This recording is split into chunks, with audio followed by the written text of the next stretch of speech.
and welcome. My name is Shannon Mojeski, and I'm an occupational therapy student at Midwestern University. And I am presenting in front of you today an activity kit that was made for my activity analysis course. And my kit is titled the Master Scrapper Kit. So this kit is great for any client that enjoys crafting and especially scrapbooking. So, all the supplies I have in front of you can be purchased at a basic mega superstore like Walmart or Target, or especially if you want to make sure any crafting store such as Michaels or Joann Fabrics. So, the first thing that is necessary is the scrapbook. So, like I said, this can be purchased at Walmart or Target or places like Michaels. And this is great because the size of this scrapbook correlates perfectly to the size of most scrapbooking paper. So in this case, cutting out the main outline to put inside these pages is not really necessary, but other cutting is. So next we have a straight edge cutter, which I purchased at Michaels. And this is great instead of cutting out with scissors, which is also an option. This makes things very easy to have that nice straight edge. Next, I have magazines, which can be purchased really anywhere, grocery stores, online, whatever ones you have around the house. And that is a fun way to incorporate things that you enjoy into your scrapbook. Next, we have all the glue, and there's many options you can use for this. So there are Elmer's glue bottles, glue stick, and for that extra challenge, hot glue gun and glue sticks. And those, again, can be purchased at Michaels or any other superstore. We have a ribbon, and this ribbon can be left over from Christmas time or just random pieces that you feel like you may not use, but they can definitely be used in scrapbooking. And also I have some twine here. There's also things like pipe cleaners that you can incorporate, in addition to lots and lots of stickers and cutouts. So here, if someone has a hard time maybe writing out their name, stickers are a great way to express their thoughts and feelings, and people can really be creative with it. So all of these things I told you where you can purchase them at. And what's great is that I made a little example page. So I used all of these things on my page. I cut out pieces of paper using the straight edge cutter for these little pieces here. And I cut out images from the magazines of things that I enjoy and really made it my own. So here's that example. And this activity kit is great for the occupations of play and or leisure, just depending on the client's preference. So play exploration and play participation, in addition to leisure exploration and leisure participation, because you're really identifying and incorporating the person's interests and then using and maintaining the supplies necessary for this activity. So the two different diagnoses that you can really use this kit in, but it's not limited to, is clients suffering from arthritis and clients with dementia. So for arthritis, a lot of times people experience pain and stiffness in their joints and suffer from a lack of mobility, and they're not able to do a lot of the necessary activities of daily living because of it. So they have decreased flexibility, muscle strength, and endurance. So the skills that this activity kit would highlight in someone with arthritis would be fine motor skills.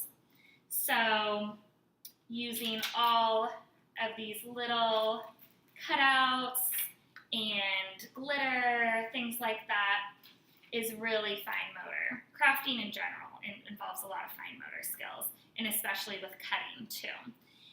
Finger dexterity, gripping with the glue, that is very important to squeeze that glue out.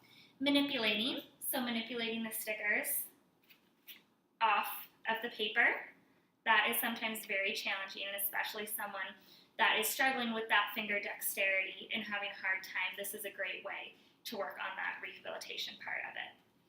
and endurance. Can they finish the task? And can they finish making a page? And so that kind of comes from that internal motivation of, I want to finish it, and you can do it, and can your body withstand that? So for dementia clients, on the other hand, this is great in regards to sequencing of events, and it requires a lot of specific mental functions. So the magazines are great because flipping through, they can find things, pictures of things that remind them of stuff that they like to do or places that they enjoy, and really draw out that emotion from them and draw out some memories and of events in their life too. So it's a great way, again, to express emotion, and they're able to choose. So a lot of times with people with failing memory, they feel like they're lacking independence and being able to choose simple things. And so this is a great way for them to really be creative and do whatever it is they want to do within their scrapbook. So ways that this activity, that this particular kit, can be graded up or down according to the diagnosis is that for individuals with arthritis, this straight edge cutter is a great tool because instead of using all those necessary movements with scissors, this is just a simple fluid up and down movement. And then to grade up would be using the scissors. Or also grading down would be the paper that you use. So using a thicker, tougher paper that they can grip onto and is not so flimsy will help them. In regards to the glue for people with arthritis, using the glue stick or the glue bottle would be grading down. They still have to grip and have a certain amount of strength to get the glue out, but grading up would be using the hot glue gun, because to use this, you really have to be using those fingers and finger strength and dexterity to push that hot glue, which is tougher to get out than bottled glue. So there's a way to grade up or down that way as well.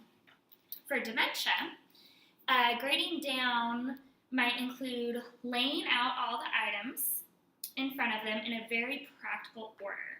So starting off with the paper and the cutting, and then moving on to the gluing and the stickers and everything. So it's laid out right in front of them, and they can see in a chronological order how it's supposed to be done, and that might help remind them of some cognitive sequencing abilities. And another thing to do is to just have less supplies for grading down for those with dementia. So I have a lot of supplies out here in front of me, but all that someone may need is paper, glue, and some stickers, and that might be just fine for that person. For grading up would be the exact opposite, to have a lot of the supplies that they have to navigate what they want to use, what they have to use next, and really that whole mental process of it. And again, we can grade down for people with dementia by already ripping out pieces of the magazine so they're not having to flip through, and that way they can choose, oh, I like this picture, I've always wanted to go to this place, I like this word, and they can cut those out from there. And grading up would be maybe having more options and then including prompting questions that incorporates memory and tying memory and cognitive abilities into the craft. So ways that you can adapt this activity as well includes using larger or easier to handle material. Like I said, the thicker paper, bigger stickers or bigger cutouts, that makes things a lot easier. Or not having much material to begin with. And this activity can be done sitting or standing, and changing the environment to make it conducive to the individual. So having to be quiet and spacious. So the populations that this activity kit can serve is, like I mentioned above, people suffering from arthritis and those in the geriatric population suffering from dementia. But it is not limited to that population. And so this activity can very much be adapted to so much more. And I thank you for joining me today, and I hope that you can use this activity with someone that you find would benefit from this. Thank you so much.